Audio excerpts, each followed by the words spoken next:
Welcome, everyone, to Accented.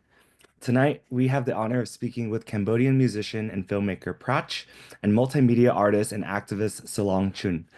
My name is Philip Nguyen, and I'll be one of your co-hosts slash MC slash hype man for Accented Dialogues and Diaspora tonight, presented by the Diasporic Vietnamese Artist Network. Welcome if y'all are joining us here on Zoom. Let us know what you're eating for dinner in the chat or what you're drinking for dinner. For those of y'all listening to us on the podcast, we hope you are enjoying the show as much as we are. If you didn't know about DVAN or the Diasporic Vietnamese Artist Network, DVAN's mission is to foster diasporic Vietnamese and Southeast Asian literary voices. We empower artists in the diaspora and champion our complex and diverse stories. We are refugees, immigrants, survivors, and their descendants, and know that our stories must be heard. So definitely check out dvan.org if you're, enjoying the show. Be sure to tag us on social media or underscore DVAN or for the at the Diasporic Vietnamese Artist Network. Um, we want to also thank our sponsor, AppLovin. This is our 45th iteration or episode of Accented Dialogues in Diaspora. And without the support from our sponsors and without all of our listeners and folks in the Zoom audience, we wouldn't be able to do this. And so for AppLovin, AppLovin's leading marketing platform provides developers a powerful set of solutions to grow their mobile apps. AppLovin's technology platform enables developers to market, monetize, analyze, and publish their apps. The company's first-party content includes over 200 popular, engaging apps, and its technology brings that content to millions of users around the world. AppLovin is headquartered in Palo Alto, California, with several offices globally, and you can learn more at applovin.com. And of course, if y'all enjoy the show and like what you're hearing, be sure to support DVAN by visiting dvan.org/donate. Another way you can support is at the end of the show, we'll have a survey for y'all to fill out so we can continue to solicit donors, sponsors, funders, supporters to keep the show and other programs that we've got going. And as the show is happening live at the end of March next month, we have a lot of really amazing announcements to make. One of them being that there are going to be in-person events going on across the United States. One of them is going to be, and you can check them out or learn more about them on dvan.org/calendar. One of them is the launch parties in NorCal, SoCal, on the East Coast for the Cleaving Vietnamese Writers in Diaspora, which is published by UC Press and now available. And there's going to be this really huge event commemorating the 50th anniversary of the end of the wars in Southeast Asia called Still We Rise in San Francisco. And you can learn, of course, more about that on the DVAN website. If you didn't know, Accented Dialogues in Diaspora is also a podcast on Spotify, Apple Podcasts, wherever you listen to your podcast. So please remember to listen and leave us a rating slash review. This episode is going to be available online next Friday. Without further ado, I now have the distinct honor of introducing my co-host, Viet Thanh Nguyen, whose novel The Sympathizer won the Pulitzer Prize for Fiction. His most recent books are Simone, a children's book illustrated by Minnie Fan, and A Man of Two Faces, a memoir, a history, a memorial. He is also the editor of The Displaced, Refugee Writers on Refugee Lives, and one of DVAN's co-founders. Welcome, Viet, back to Accented, number 45. Cannot believe it that we're at number 45, Philip. Do you think we'll make it to number 47? That seems to be an open question in this environment right now, but the topic of our show tonight is rhythms of resistance. Seems perfect for the moment that we're living in. I'm really delighted to welcome our first guest, Silong Chhun, who uses art to advance social justice for all communities. As co-founder of the Khmer Anti-Deportation Advocacy Group, whose acronym is CAGE, and as a co-founder of the award-winning Southeast Asian Comedy Collective, Silong focuses on sharing his cultural heritage while amplifying the voices of the marginalized. Welcome, Silong. Thank you for having me, and congratulations on 45. Maybe we could skip 46 and go to 47. Yeah, well, I would like to skip and go to 48, if there's a 48. We'll see about If that. there is a 48. All right, our second guest is praCh. praCh's debut album was the first #1 rap album in Cambodia, and Newsweek magazine proclaimed him the first Cambodian rap star. He wrote, produced, directed, and performed in Khmeraspora from 2023, a Cambodian-American musical experience in collaboration with the Long Beach Symphony. He's also the co-founder and co-director of the Cambodia Town Film Festival. Welcome to you, praCh. Thank you for having me, and Happy New Year in advance. Well, you, I think, just came back from Cambodia, and let's actually start from there and this idea that this theme of rhythms of resistance is perfectly suited for this moment, in which obviously we're dealing with a presidential administration that seems to really hate immigrants and refugees. And I think all of us are either refugees or children of refugees or both, in my case. And this is an administration that is intent on deporting people, especially seemingly brown people, Asians, Latinos, Black people, Africans. And this is an experience that obviously has been applied to Asians before this moment, at least in recent history in the last 20, 30 years. A lot of people who have been deported have been Asians, either as adoptees, as refugees, and a significant portion of that deportee population have been Cambodians or Khmer people. And praCh, just tell us what it's like for you to go back to Cambodia recently, and what people were saying to you about the state of America, the United States of America, and you particularly as a Cambodian American returning. Yeah. First and foremost, thank you for having me, and congratulations. And for all you're doing with your books. I really like the chicken pirate that you and your son did. Mm-hmm. So congratulations on that. Yeah, I just recently got back from Cambodia, and Cambodia is one of the like third world country. But it was just weird because I was there and they saw my passport and they came up to me and they asked me like, "Are you guys okay?" With of course with the new administrations and such. But going back to talking about deportees, I remember the first time we went back to Cambodia, me and Silong went there, and we went to a friend's house. His name is Orn Chon Pon. He's the founder of the Cambodia Living Arts, and he has a house there, and he part of the house was turned into like a music studio.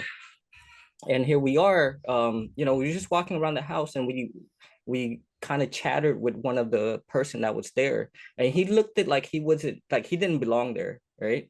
He looked at kind of lost, like he didn't belong there.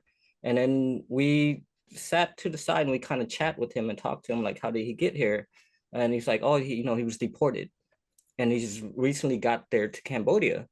And then he just seems lost, but this person is actually now the founder of the Tiny Toons.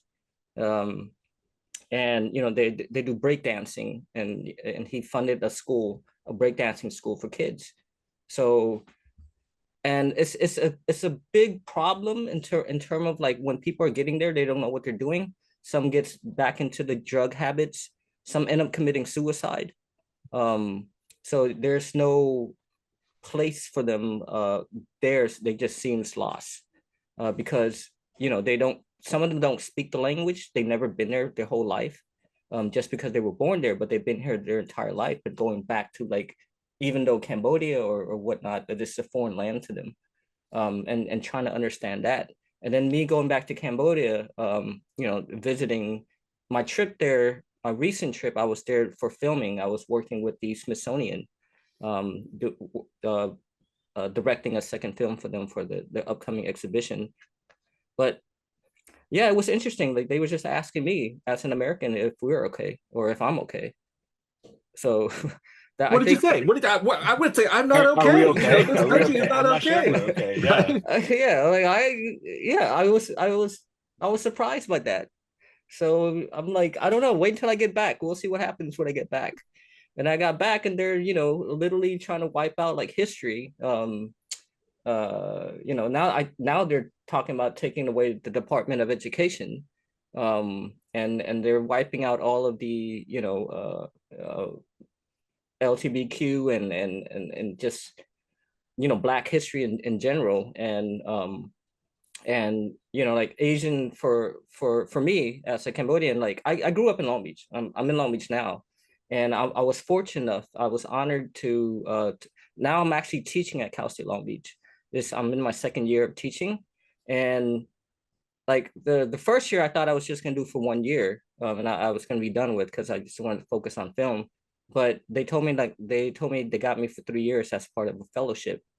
But I'm going to these classes, and these classes has anywhere from like 50 to 100 students, and maybe there's one Cambodian or no Cambodians. And we're talking about Cal State Long Beach, and Long Beach has the largest population of Cambodians outside of Southeast Asia. And Cal State Long Beach is about 2 miles away from Cambodia Town. And some of these students has never even heard of Cambodians or the history of Cambodians or Cambodia Town. And you know yourself, like Long Beach is a melting pot of culture, right? It's very diverse.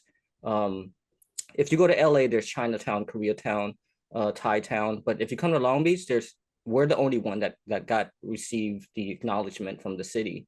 And yeah, and I took it upon myself. I made it personal to where like I get to go to the schools and lecture and teach about the history of Cambodians and how we kind of, how we end up here and how we migrated here to Long Beach in California. We're going to get back to that history of Long Beach and the Cambodian community out there. But Silong, I wanted to ask you if you could break it down for us a little bit about how did Cambodians end up getting deported? You work with an anti-deportation advocacy group for Khmer people. What was it? What was the particular status of Cambodians that made them so vulnerable to deportation? Yeah, that's a good question. It's a good topic. I'm glad we're talking about it. You know, Cambodians, Southeast Asians in general, Vietnamese, Hmong, Lao folks, we came here as permanent legal residents. We were under the Refugee Act of 1981. So a lot of us who came here assumed that since we had permanent legal residence, that we were immune from, deportation. We didn't understand. There was not enough education, even outreach to our community to really let us know what that really meant. When we hear resident alien, legal permanent resident, the word permanent means permanent, right? Forever. But it's just as permanent as a Sharpie is. There's mechanisms and systems that can remove it. So what happened specifically in the Cambodian community, a lot of us grew up in the hood. We was placed in low income housing. For me specifically, I grew up in Tacoma, Washington, about 40 minutes south of Seattle in the project called Salishan. And, the influx of refugees was probably the largest in the United States at that time, and they didn't really know what to do with us. So they just kind of stuck us in the corner. And then we became products of our environment, right? We grew up in the hood. We didn't have access to resources. We didn't have the opportunity for economic mobility. So, we became a product of our environment. And that during that time, our environment was really dangerous, a lot of drugs, a lot of gangs that existed before we even got here. So a lot of Cambodians, Lao, Hmong, even Samoan, the community here, we were all so diverse, right? And a lot of these gangs formed out of protection.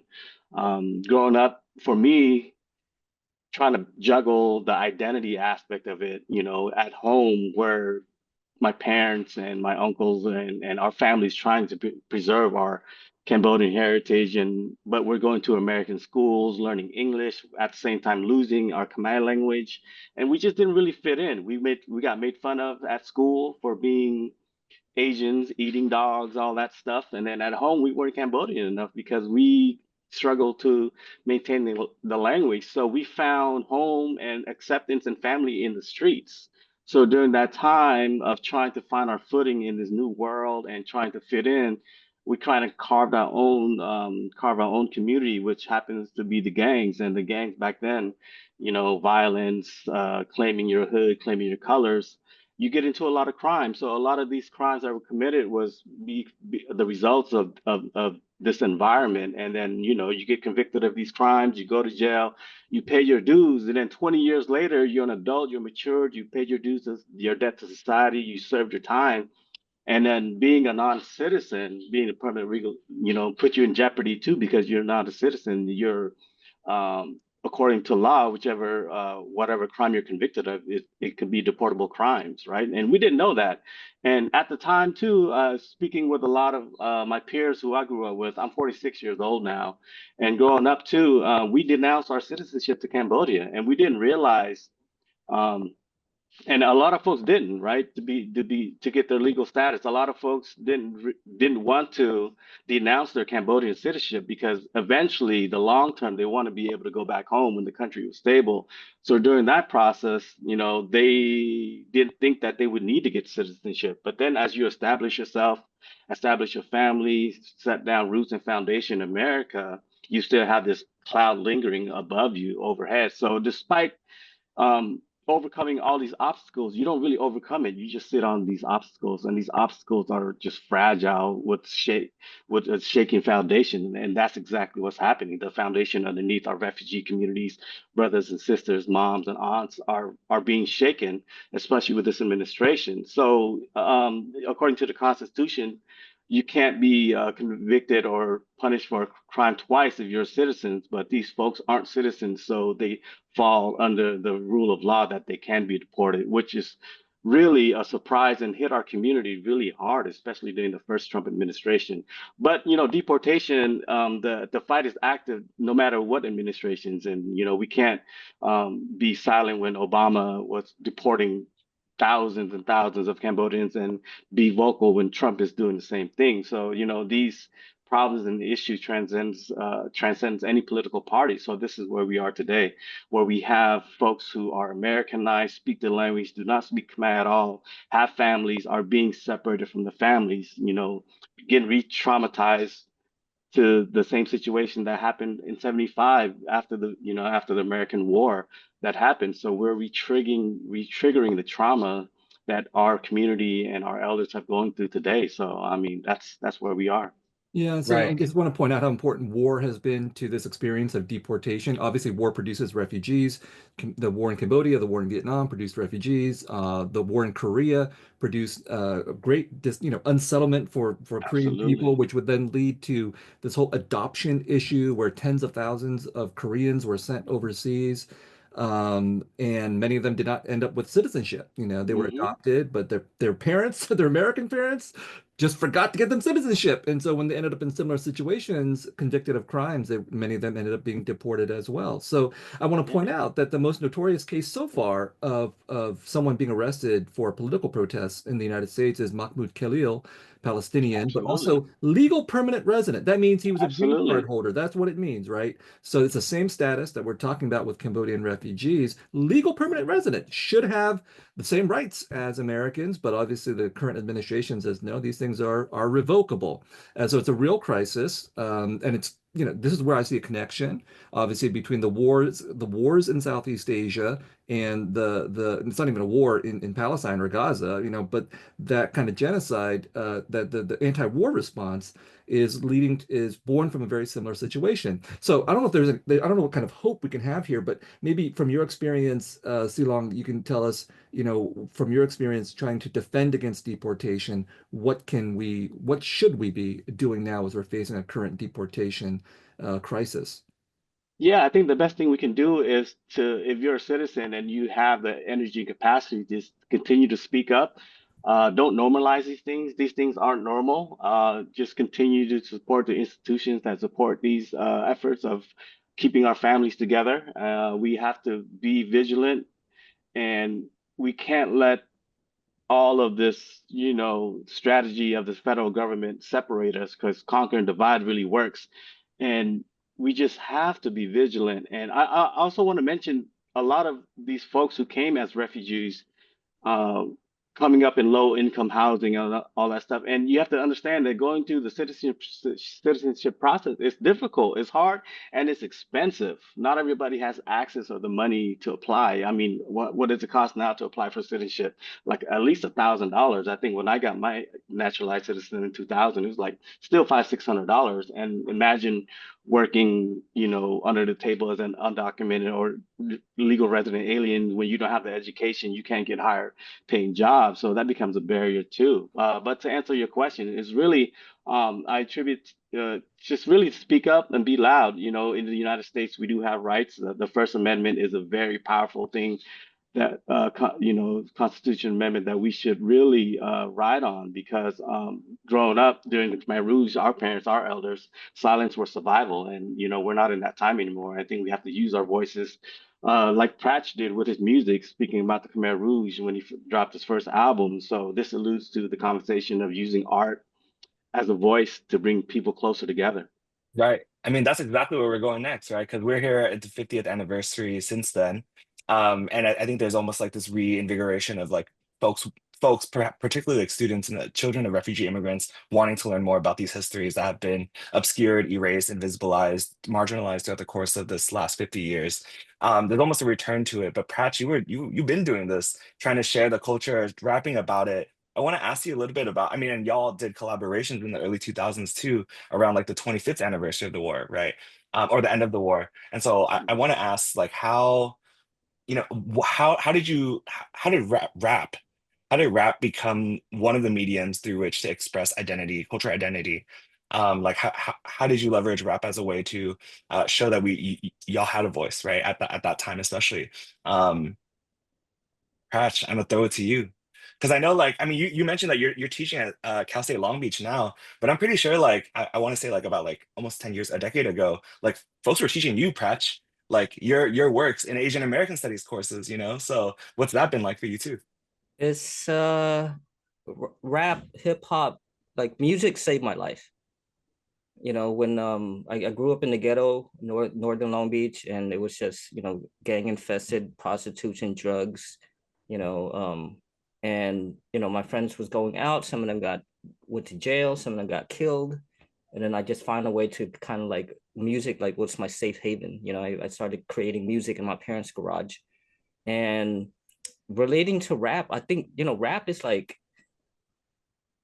it's raw, like unadulterated, like it's something I mean, the rap music I grew up with, right? It's narrative, that it tells a story, and it tells a real story from, you know, from experiences wise. Like say for instance NWA, when they came out with the song Fuck the Police. You know, it's yes, it was controversial, but at the same time, it wasn't just the word that we're using. It was just them expressing themselves saying fuck the police. There's police brutality that's happening amongst our community, right? And I grew up around that. That was my environment. And then when Dr. Dre dropped the Chronic, it just kind of all kind of adds up, and I related to the music. And then that's when I started like writing and started crafting my music. But then I didn't get into like this telling about my culture or my history until I went to Florida. And I stayed Mm, with my older brother for a bit. And my older brother, he's like, you know, he's a mechanic. His name is Mokbun. But on the weekend, he's like part of a wedding, you know, like a wedding band, right? So they would rehearse, and then they're playing in the garage, wedding band, whatnot, rehearsing, and I'm just kind of freestyling to it, you know, to some of the beats. And then he noticed it, he heard it, and he's like, hey, you know, you got a good melody, but you're rapping about bitches and hoes and money, like it's, uh, you know. And he just kind of took me to the side, and he's like, you know what, as an artist, you should, you know, tell your story. You know, who's better to tell your story than yourself? And I love my brother, like he's my idol, you know, my older brother. I've never seen him been emotional, but that night, like when he told me stories about what the Khmer Rouge did to him, and what he witnessed, like he witnessed hundreds of people being killed, um, every night for like, you know, for a year and a half, 2 years. That then he decided to escape the camps where he was at. But and then he started to get emotional. He started to cry, and I never in my life seen my brother cry. And I just it struck the chord with me. And this was before, like, now you can research it on the internet, right? Google, whatever it is, you go on there and you find all these information that you need. But back then I didn't have that luxury. So I had to go, you know, to the library. And then I think what's hit me most was I connected with more when I worked at a karaoke store. Um, you guys do karaoke, right? I know you guys do. it's it's like a drug, but it's, you know, it's a good high. It's a good, but in the 90s, you know, it's like a karaoke boom. You know, the laser discs, and then you have the DVDs. And but I was running a karaoke shop, and that's when I started to meet these, you know, Cambodians, elders. They came in, they buy the music and stuff, and I started to get their collective stories on what had happened during the killing fields from different people's mm, perspective. And then I put it in, I started writing and I put it in my album. And then Silong was there for the journey, and started we started sharing ideas and whatnot.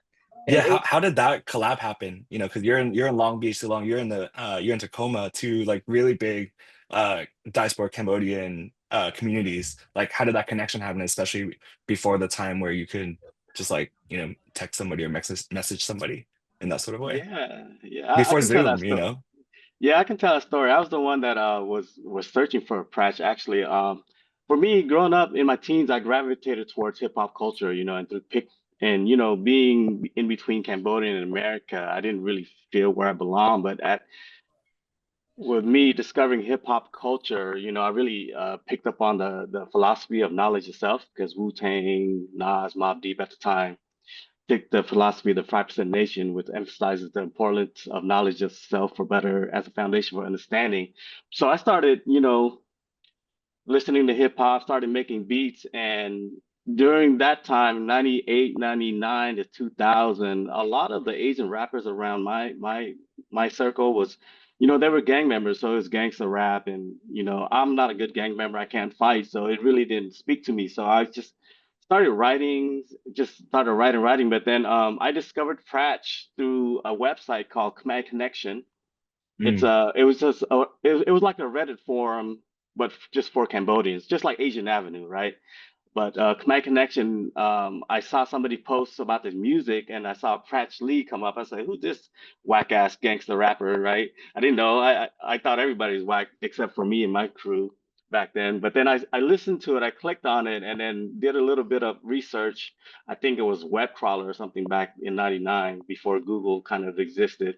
And I found this Newsweek article on this Cambodian rapper named praCh Lee, who's rapping about the genocide in Khmer Rouge, and it blew my mind. It changed my whole perspective of what hip hop and rap could really be, and it just really told me and inspired me that we can make this anything we want.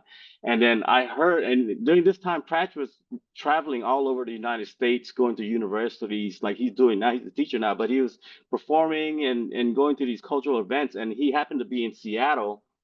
I caught wind of that, and I just made it an effort, an intentional effort to go and meet this person. And I brought a CD of beats that I made, and I said I got to talk to this dude. And when I met praCh, he wasn't too famous yet, so he gave me an opportunity to speak with him. Thank you. And I gave him my beats full of CDs and put my number on it and say, hey man, when you listen to this CD, if you like anything, please just hit me up and let me know. And we've been working together on music ever since. I produced a lot of his tracks on the second album, and outside of music, he just became like my brother, man. We've been doing this together for such a long time, almost 2 decades now, and I'm just getting gray here, and praCh look like he's the same.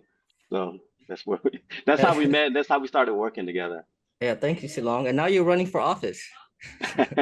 Wait, I didn't know about that. Okay, wait, but before we get to the running for office question, which sounds really interesting, though, I want to just make sure we continue talking about rap and hip hop culture. I mean, the examples that you were citing, NWA and Dr. Dre, we're really talking about black music, black rap, black culture, and of course with Dr. Dre and Snoop Dogg and so on, we're really talking about an environment that's much closer to Long Beach, for example.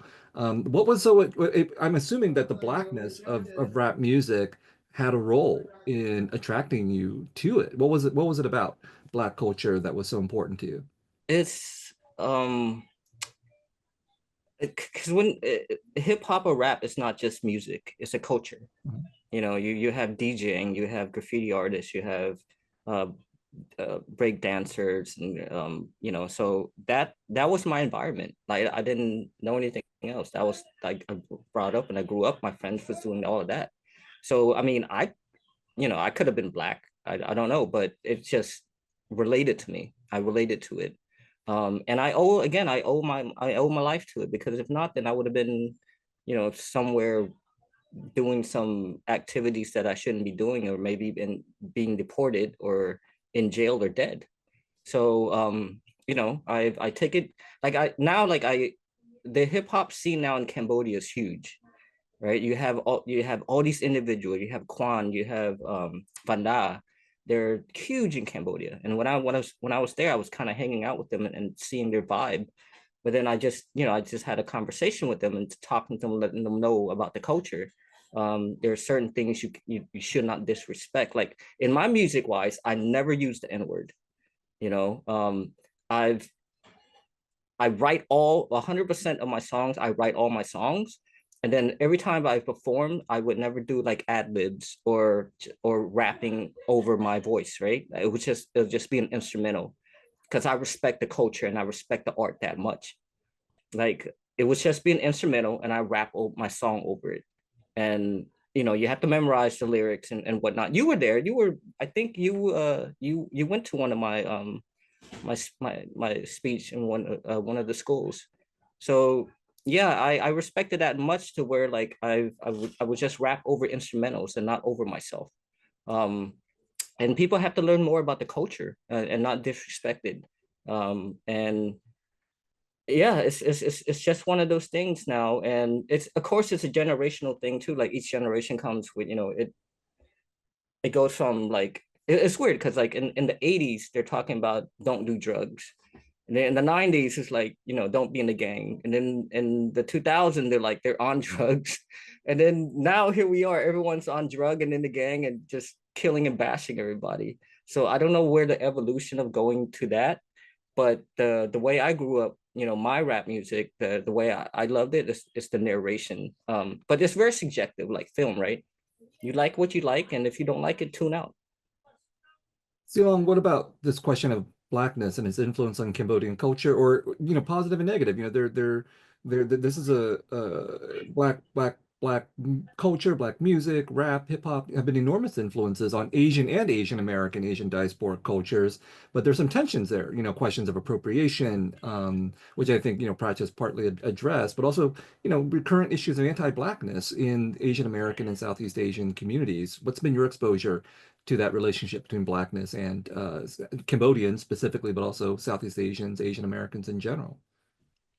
Yeah, I just want to preface my answer with that Black culture is American culture, and Black culture is so far-reaching, is worldwide, from hip hop to rock and roll to country music. If you look at the way the world is moving in the world of entertainment, every aspect of music, art has an influence or draws from Black culture in one form or another. And when we talk about appropriation versus appreciation, I think we really have to get down and define what appropriation means. And it can mean different things in different settings. But to me, my definition of appropriation is uh, uh, to be able to appropriate something, you have to be in a class where you could oppress somebody.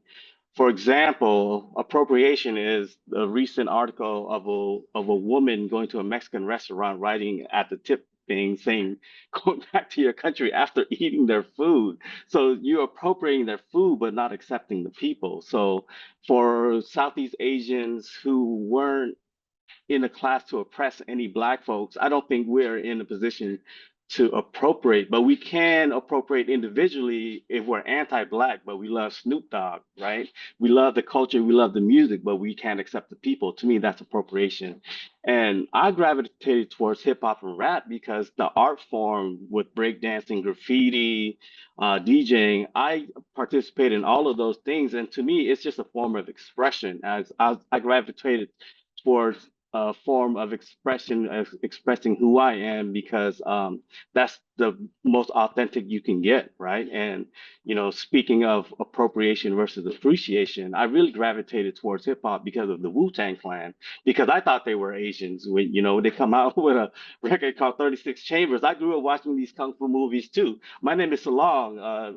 My dad named me after Bruce Lee, right? Bruce Lee's Cantonese name is Ly Silong, which he was known in Cambodia. And when my dad came to America, that's what he named me after. So I grew up watching all of these kung fu flicks that was sampled in, the RZA using the sample, and it just blew my mind. At first, I thought the Wu-Tang Clan was Asian, so I really okay, Asians can do this, I could do it too. And I was heavily influenced by RZA's production style. If you listen to the music I produced for praCh and produced for the group that I had on the praCh's label, The Second Language, sampling old Cambodian songs and old 50s and 60s songs, I drew from the influence of the RZA and picked up Nas and Mobb Deep. So as praCh was listening to the West Coast hip hop, I was leaning towards the East Coast hip hop. But if we go back further into history, freestyling and battling, Cambodians, we have that in our culture too. We call it ayai, where they go on stage and they freestyle and battle. It's comedic, but it's the same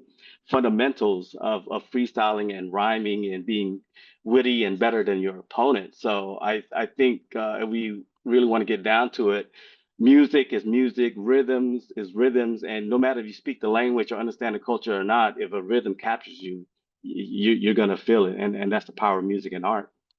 Mhm. And in a lot of ways, it's the beating heart of resistance too. I mean, kind of why we Absolutely. brought y'all together for this theme, right? And so, Long, I want to ask you. I mean, from arts, I mean, you're a you're a co-founder for Cage, a rapper, storyteller, rapper, DJ, b-boy. How do you get to a position where you're now running for city council in Tacoma? Like, how That's a does crazy that question. make it make sense for me? Make it make sense for me, you know? Like, what do I, your parents think about this, man? Like, yeah, that's a crazy question. My parents are, I think they're proud of me. I don't know. I talk to them. They're really proud of me. They tell me their friends are jealous of me because their kids are doing great. But but it's been a crazy journey. I think my journey from hip hop activist is everything I've done is I've always done in community. I've never done it in a silo. I always done it to to um to bring community together from the art that I do, from the videos that I shoot or the graphics that I produce. There's so many facets of my life that I felt that had to be addressed and I had to not really insert myself into, but kind of push towards to. For example, I work with CAGE, the Command Anti-Deportation. I've been doing that for over a decade, and that's because the need that we need to do, need that we had to come together and protect our community members. And I also co-founded the Southeast Asian Comedy Collective, which is a group of Southeast Asian comedians. And I felt that because I'm a huge fan of comedy, right? I grew up watching Comic View, BET's Comic View, and Def Comedy Jam. And, going back to Black culture, I gravitated towards Black culture and Black comedy in the same manner. So what I've done is how can I apply these art forms into me and my community and uplift community? So everything I do is with the intention of uplifting our community, bringing awareness to the culture, and just telling our stories because our stories are valuable and we're part of the fabric of American culture and history as well. And every effort that I do, everything that I involve myself in, I try to be as intentional and have huge meaningful impact and purpose as possible. And how I ended up in politics, like I don't even see myself as a politician, right? I'm running for office because I'm in a position where I think I can win the seat.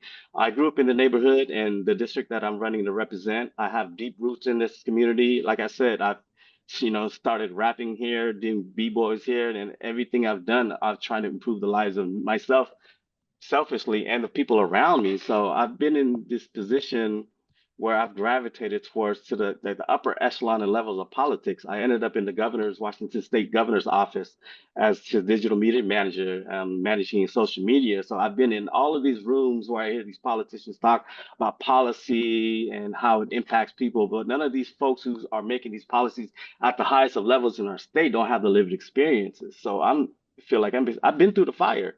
You know what I'm saying? I've been poor. I've been starving. I've, I guess you can say I've made it, but at the same time, I'm not a ladder kicker, right? I want to keep the door open for my community, and everything I do is just to uplift. The cliche is the rising tide lifts our boat, and I just want to be that rising tide. And this is just part of the efforts that I've been doing, we've been doing as a community. I just Yeah, happen to absolutely. be lucky enough to be in the forefront of that this movement. Yeah, And absolutely. We need more elected officials, but we also need, people transforming at the grassroots level, whether it's through building Mhm. organizations like you've done, Silong, or, in praCh's case, working with Cambodia Town. I have the privilege of living in LA and being, 45 minutes away from Long Beach. And I love going down to Long Beach and visiting Cambodia Town for the food, obviously, but also for things like the Cambodia Town Film Festival, which you helped to Mhm. start. So how did that happen? How did the Cambodia Town Film Festival happen, praCh, and what was it difficult to get that off the ground? I am here to endorse Silong for the 4th District Council member. So for the record, I'm here for that. For the film festival, it's crazy. Um, yeah, like I was making music, and I started to meet the students filmmakers, and I was going on tour, and I met all these filmmakers. And then part of my tour, I was rapping, and then they were showing Cambodian films. But then I started to notice that Cambodian films was not given a good platform. They were being shown in libraries, and then, not an actual theater itself, right? So I started to work with these student filmmakers from Chaplin University and also AFI, and they were making films. And they came up to me and they wanted me to compose and make some music for their film. And of course, as student filmmakers, there's no budget for it, right? They don't have the budget or whatnot. So I just told them, you know what, I'll give you my music for free, but in return, can I be on set when you're filming? So that was my film school. So when they're filming, I'm like on set, just taking notes, asking questions. And in 2011, 2012, well, I met Kaylee when she was doing her student film called Paulina, and it ended up that was her thesis film for Chapman, and she ended up winning best picture. And I was part of the production of it. And then I just started to talk to her to say, hey, you know what? We need a film festival, right? And my whole concept of the film festival is just like, okay, Saturday, Sunday we show films and we invite the filmmakers. But as things got along, she's like, no, we can't just have a film, showing. We have to have a kickoff party. We have to have a filmmakers reception. And I'm like, yeah, that sounds great, but who's gonna fund all this stuff? You need fundings to operate, right? So we went on tour. We went to spread the words across the Cambodian community. The first year, our inauguration was in 2013. I remember like it was like 20 minutes before our premiere, before our opening film, we didn't see anybody in line, and we were like panicking. We're like, oh man, what's happening, right? Like I guess it's not working. And our opening film was a River Changes Courses by Kaline Mom, Kayleen Mom, Kalyani Mom, River Changes Courses that won Sundance Film Festival documentary that year. And that was the opening film. But then right when the door opened, I had to go inside to do some sound check and stuff. And then when I came back outside, there was a line wrap around the theater. And it just blew my mind. Like, people showed up. But the most satisfying part for me for the film festival was that when the audience was leaving, they had like 3 generations. You have the kid, the parents, and the grandparents leaving the film. And they're conversating and they're talking about the film. And they're talking about the history, the culture, and they're sharing, they're sharing that. And it just felt, very personal to me, because it is very personal to me because of what the Khmer Rouge did to our people. They literally destroyed Cambodia, and all of this is we're rebuilding, our culture and our arts. So just to see that, just to see people come, and now we're in our 11th year. So we're going into our 11th year. It takes place in September. Everyone is welcome to join us. This year, September 12th to the 14th. It's not just a film festival. It's a community event. I got a question for praCh. Can you clear up some rumors? One of their film festivals, you had Angelina Jolie show up, and I read a couple of articles saying that you were her boyfriend. Is that true? Can we clear up the air here? TMZ, I heard TMZ. TMZ. I don't talk about my girlfriends, so my personal life stay personal. So yeah. Okay, all right. Well, we'll leave it at that. But she's not a, but she is the ambassador for our film festival, for the Cambodia Town Film Festival. Nice. And she partakes in a lot of film festival, of course, but we're the only film festival that she's endorsed and put her name behind. And I thank her for that. And she doesn't just say it; she actually shows up and shows supports and stuff. And the kids too. The kids are great. Big time. I want to ask a little bit more about the kids, because I think like intergenerational trauma has become sort of this like buzzword, especially when we talk about like Asian American identity, Southeast Asian American identity. And with both of y'all, like praCh in the film festival since 2013, working with a lot of, I imagine so many folks from the younger generation, but also the elder generations come and they're intermixed mingling. At the film festival, Silong, you're talking about like doing not only like anti-deportation organizing, but also like arts and community-based organizing in Tacoma. Like what's that change been like from the elder generation who came here? I mean, we know that during the Khmer Rouge, that so many of the intellectuals, artists, like scholars were persecuted, and that had an effect on what the diaspora looked like here in the United States, right? So from the elder generation to the folks that we're seeing now in the maybe second, third, even fourth generation, um, what have y'all noticed as the ways in which they're sort of connecting with their heritage, their culture, right? Similar to how y'all look towards like rap, b-boying, DJing, hip hop as a means and a medium. It's I'm still trying to like process all that because like we start off as we're like myself is what they call a 1.5 generation. Mm, My parents being the first generation coming to America, and we're the 1.5, right? Like we're not the adults, but we're the kids, so we're the 0.5 basically. And then growing up here, like we didn't have any uh, role models. We didn't look up to him. We didn't really have things or people to look, for us or after us. Like our parents was trying to understand how to cope. Like they just came from a war, right. escaping Cambodia, and then they're trying to figure out how to live in a new land. And then like going to the school, I was learning English, and then coming back home, I had to like learn to speak Khmer because my parents doesn't speak English, and there's no Khmer school till this day. I mean, now there's, you go to the temples and they teach the Khmer language or the Cambodian language at the temples. But I feel a lot better for the kids growing up now because I remember I went to Cal State Fullerton, and they had one of their first Cambodian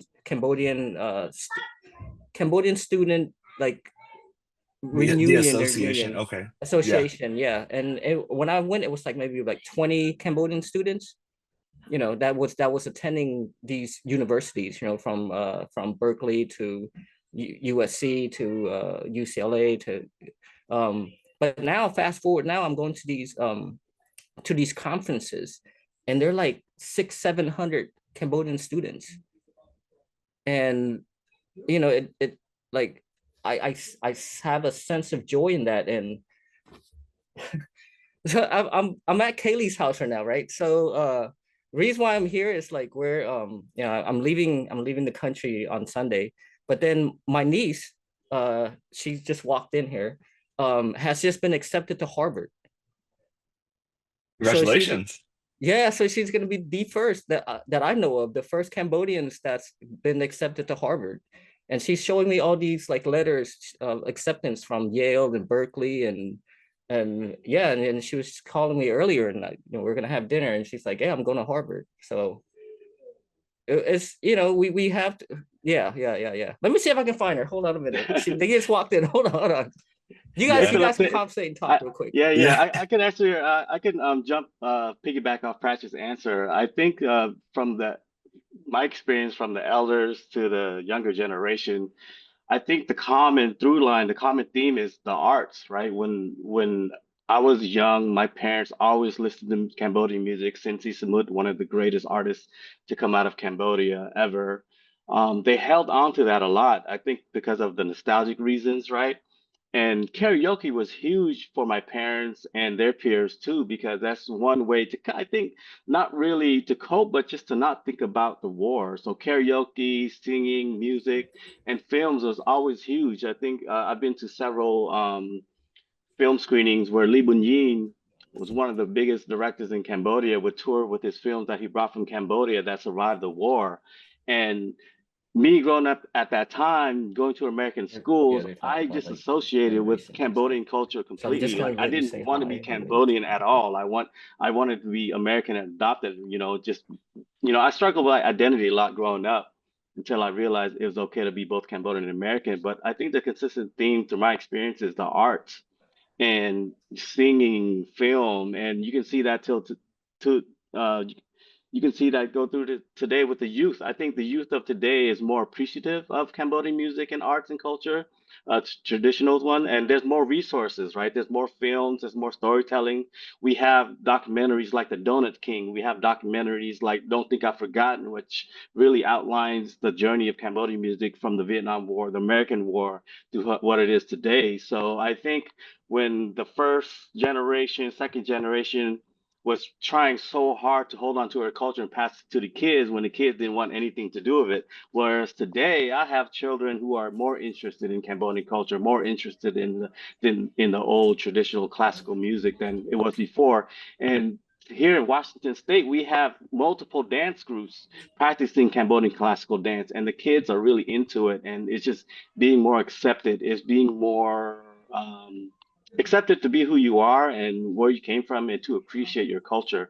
I think that resonates with a lot of kids who were born here because they don't have a direct connection like we did when we came here as refugees, trying to find our way to be accepted and to be cool and to be liked was to be totally American. So a lot of us, you know, adopted American names like Steve or whatnot, you know what I mean? So I think the whole difference is kids these days are more appreciative of the culture and trying to connect back to the roots. Funny thing And about Steve, Vietnamese people can't say Steve. We say Steve, say Steve. yeah. All right. And just speaking of the kids, I just want to introduce Caitlin real quick. I think she should walk So in. praCh is now the proud Asian uncle. Yeah. I can't hear what they're saying. She can't hear what you're saying, but she'll hear it No, later. that's because you have your headphones on. You have your Yeah. headphones on. That's right. Here, hold on. Here you go. I was saying Hi. that I was saying Nice to that, meet you. nice to meet you. I was saying that your praCh is playing the proud Asian uncle, which is awesome. Thank you. But congratulations on Harvard Thank and you all so the much, other Auckland. college acceptances. I'm going to play the proud pseudo Asian uncle as well. I was rejected from Harvard. Okay, so good for you. I'm not Thank you. angry or envious about that. But please tell us your name and the major that you're going to choose. Yeah, hi. My name is Caitlin Maddie. I'm a senior in high school right now, and I'm going to be majoring in government at Harvard.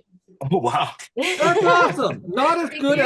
as not as good as majoring in Oh. English or the arts, but better than medicine or the law. Yeah. Government, we need obviously more young Asian Americans.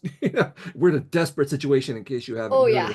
yeah. Yeah. Okay. So we've been talking a lot about old man kinds of issues, older generation kinds of issues. The one question I have for you, Caitlin, is what's it like to be Cambodian-American growing up in Long Beach, California? Oh my gosh. It's the Cambodian community here has raised me. You know, it's been so important to who I am and everything that I'm going to continue to do in college and beyond. And I've had an interesting experience because I live in Long Beach, but I go to school in Orange County. So I've always been one of the, if not the only Cambodian kid in every one of my classes.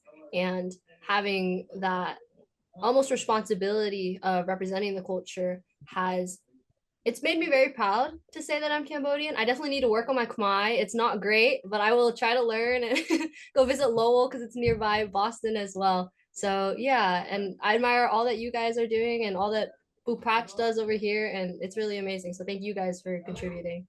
You gave a more poised response than I ever would have been capable of doing at your age, honestly. And your invocation of places like Lowell and your awareness of these issues of representation and location and community are all amazing. I can clearly Thank you see very you much. running for office by the time you're 25 and being the Cambodian AOC, I hope, versus the Cambodian neoconservative. And Yeah. hopefully this is not the origin story of the evil villain, but of the crusader who's going to help save us all. Thank you Anyway, very much. congratulations, Caitlin. Thank We're so you. glad to have you as the youngest guest ever, I believe, on Yeah. Ted. Thank you. Great to Yes. meet you all. We'll All definitely right, we endorse you have when you win for office. Yeah. we have an audience question from Randy. I think Okay, Phil, you can ask that I'll join audience you for question in a few from minutes. Randy. Okay. Oh, yes. We've got one. Oh, I see one from Saigon. Q&A from shout out to Seon in the United Cambodian community. I think it's also down in SoCal. But Seon asks, how can nonprofit / CBO work with educator / teaching institutions continue to empower our students, community members under this administration? Perhaps like what sorts of advice would you give for young, impressionable Khmer-American students to not give up hope in this current political climate? I'll pass to you, Silong. Well, the question was, what can nonprofit organizations give to the young folks to stay resilient? Did I hear that right? Yeah, like what can nonprofits slash CBOs do, or how can they work with educators or teaching institutions? I think the question is trying to get at like how is it that we empower our students, young community members to take the lead? Yeah. Yeah, to empower the youth to take the lead is to listen to what their needs are, to listen to what their concerns are instead of telling them what their concerns or their lead are. And just to show up for them, create a space where they feel safe, to express themselves authentically, and empower them to use their voice and to protect them, especially the young folks who haven't been in this work for a while.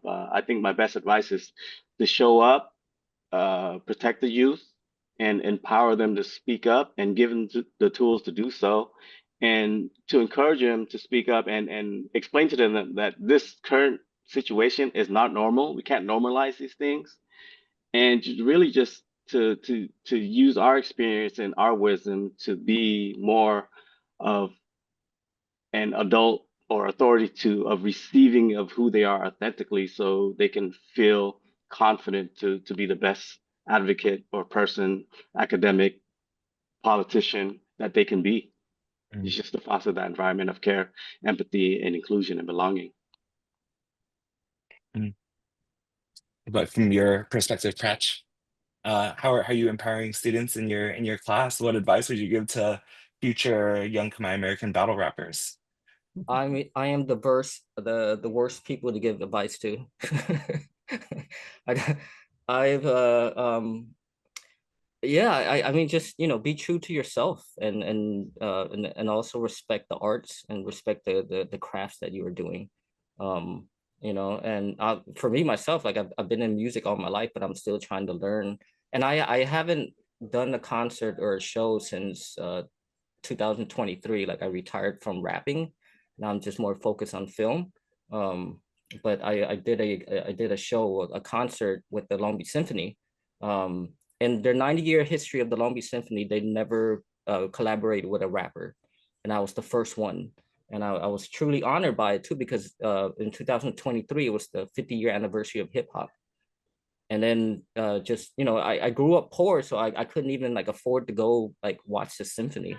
And here I am, the first, not just Cambodian rapper, but the first rapper to perform with him. And Caitlin, you know, she was part of the performance. She was the youngest flute player in the show, and I included her in the show. But the show wasn't just about like, you know, me going up there, you know, rapping my greatest hits. You know, it tells a story. So talking to the kids and the younger adults, it's like, be yourself, tell your stories, because no one's gonna wait around and tell your stories unless you tell it yourself. I got in trouble saying things. You know, I was banned from going to Cambodia for 6 years. You know, I had death threats and all that stuff, but I stayed true to myself. I held my grounds, and I'm like, you know, I'm gonna say what I want to say. I'm gonna, you know, the person is corrupted, or yeah, speak your truth. Okay, so actually, we have a question from Randy Stratton in the audience that's related. It's interesting because he asks, do any of you have any concerns about future travel under the current administration, by which he means obviously the United States administration, but you're actually talking about something different, praCh, which is you're saying things politically, but you're getting death threats from people in Cambodia? Yes, back then. Now I can go back to Cambodia, and it's a whole nother episode we can discuss about this. But the traveling thing wise, like this is no bullshit, right? I'm not making this up. So I've been a green card holder all my life. You know, I had a visa to go to Cambodia back and forth. And then when Donald Trump got elected in 2016, the day that he got elected was the day that I applied for my citizenship. And I lawyered up, and I finally got my citizen. So going back to saying, are you worried about your travels and stuff? you know, if you can apply for citizenship, do it now, because the next thing people be talking about would probably be you being deported, and that's the state that we're in right now. But you know, I went to I went to Mexico City the other month or so, and people were telling me be careful because you might get kidnapped by the mafias or the gangs and hold you ransom. I think I went there and they were the most friendliest people I ever met, you know, and I loved it. I think anywhere you go, you need to be, you know, you got to watch what you're doing. You got to understand the laws and the regulations, and the rules for different countries have different set of laws and rules. Yeah, I just came back from Italy a few days ago, a couple of days ago, and while I was over there, I actually started to get really worried about what it would be like to come back into the United States. So I did all kinds of various things, from trying to delete data from my computer and my phone and all this kind of stuff. But while I was experiencing that anxiety in Rome and Milan, I had a great feeling of empathy for people who are in this situation in an even much more serious situation, right? Like, what does it mean to be cut off from your family, from your community? What does it mean to be just dropped off someplace where you don't really speak the language and have little hope of going back to wherever you think your home is? What does it mean to just find yourself to be literally an alien somewhere? And that was I just had a very small sliver of that experience. Of course, I knew what that was like intellectually, but just to feel my heart beat a little faster and to feel a little more stress because of even contemplating that possibility was unnerving, but also beneficial in the sense of helping me feel just a little bit what deportees or people who might be facing barriers to reentry might feel. And then I came back to the United States through LAX, and I was through customs in literally 10 seconds because I have global entry. But that does not mean that the situation can't change really drastically. We just don't know at this point, right? So all these realities that refugees and deportees and undocumented migrants have experienced are now real possibilities for many of us who are green card holders, lawful permanent residents, even obviously possibly U.S. citizens. And we are now in really uncharted territory in the United States. And I think, Philip, there's one last question from the audience that is related to this. That's a really good segue, Viet, from Sina.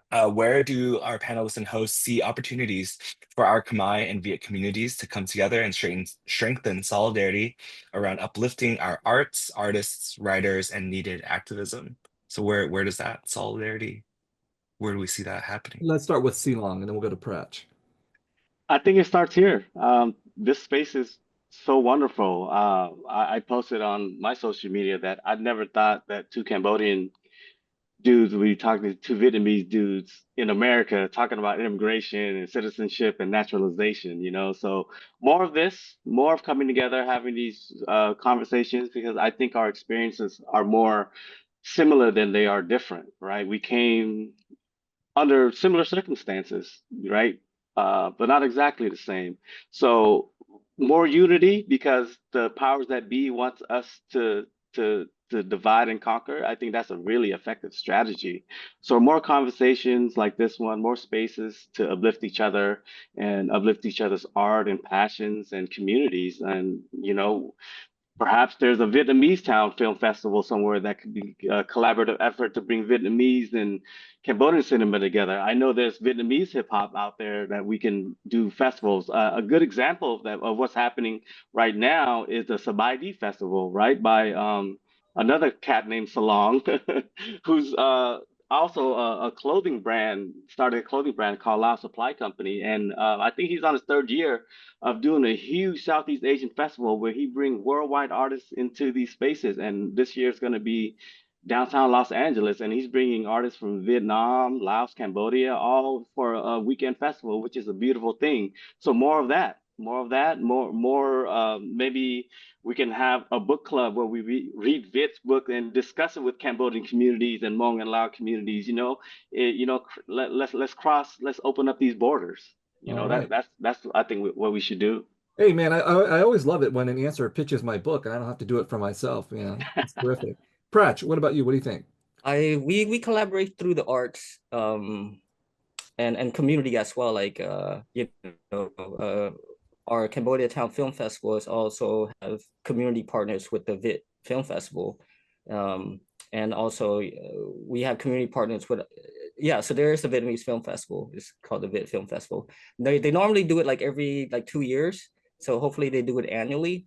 But we are community partners with them and we share information. They send us their films that they screen at their festival and we send them our films that we screen at our festival and we have a collaborate that way. And also like other film festival, like the Asian, the Asian Film Festival in Hollywood that are collective of all sorts of Asian ethnicities. So we tend to brand around that way and collaborate. We're all here together, man. Like I don't see race or skin color bound or anything. Like we're in it. Philip, what's your words of wisdom for us? My words of wisdom, if I were to have any. I think before the show we started the show, Salon was talking a little bit about this pretty good cognac that was made by some Cambodians called Golden Watt. So I think sharing a drink with each other, especially over the New Year's, both the Lunar New Year and the TLC New Year coming up in a couple weeks. So I think learning more about each other in that sort of way and being able to share space, break bread, and have a drink together, I feel like is going to be the best way for us to build solidarity and community. Yeah. Absolutely. I think about how, when you go to Asia, there's no Asians. Everybody's their own nationality, own Right. ethnicities, and all that kind of thing. And that's true for Southeast Asians too.